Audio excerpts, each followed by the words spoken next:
Hey guys, this is Tony Schumacher out here in Seattle at the Northwest Nationals. Throughout the week we've been taking questions from our Go Army Facebook, Twitter fans and followers, and like usual myself and Ryan Newman are going to answer a few. So, questions, let's see here. Jerry Ann Rasmussen asks, hi Tony, your DSR teammates run under the name of Mopar and Toyota. I just read a post that you also run a Mopar. What engine do you actually run? And almost all of these engines are Hemis. Even the Force, they like to say they're Fords, but they're still based off of Hemi. You know, they're based off of a late model Hemi, and that's what makes the horsepower. 8,000 horsepower. I don't think anyone out there anymore is willing to take a chance of trying anything different.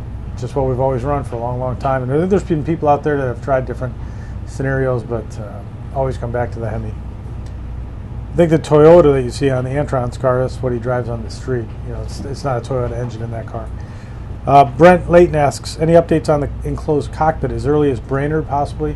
I think so. I think at Brainerd we should have some answers, and hopefully it's sitting on the car for the first qualifying run. It looks as though it's sitting in that direction, and we have a few weeks to get it worked out.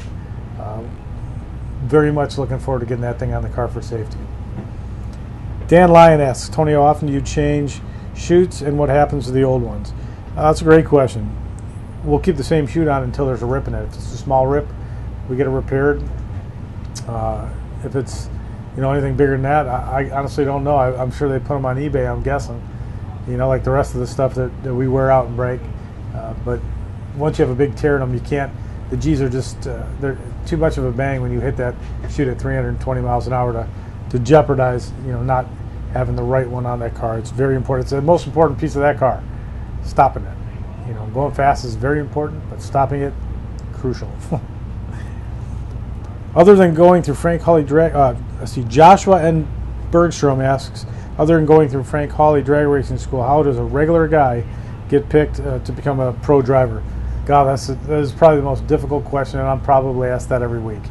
I went through Frank Hawley and just started racing and worked my way up. You take your time. There's no rush to get in here. Once you get put in an 8,000 horsepower car, you better have it figured out. And even with all the experience of 10 years of different cars that I'd had, once you get put in it, it's terrifying and very difficult. Some of the drivers, like Bob Vandergriff, had never been in another car in his life. He has a marketing mind, I guess, and he went out and sold the sponsor on it and got in the car.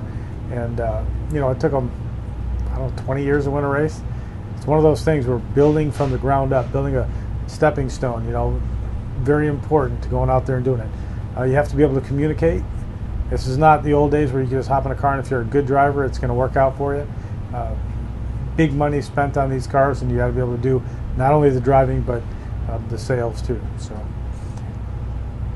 Eric Bartel, what is your favorite Olympic sport, summer, winter, and who's your favorite athlete? By the way, good luck this weekend. I can't pick a favorite athlete. I really, really can't. I'd love to give you a name, but hockey, man. And there's so many great sports, but going back, watching the 80 Olympics, watching the movie Miracle, just it's inspired me in so many different ways. How deep they had to dig and how they had to form a team of people that were completely throughout the year against each other, coming from different parts that played against each other in college. Back in those days, you couldn't be a professional. You couldn't be a professional hockey player and be called up, and you couldn't be a professional basketball player in America. Everyone else didn't have these professional sports, so their best players played, and to go out and do what we do, it's just, that's always been one of the movies I enjoyed and the sport that I enjoy watching the most. Okay, thanks for the questions. We do this every race weekend. Myself, Ryan Newman, we're going to take the questions that you guys submit. We don't have all the time in the world, but we love looking at these questions. They're selected and passed on to me, so keep them coming. We'll take a few questions each race weekend from our Go Army Facebook and Twitter fans and followers. Thanks, and just keep them coming, man. We'll see you in Brainerd with a cockpit.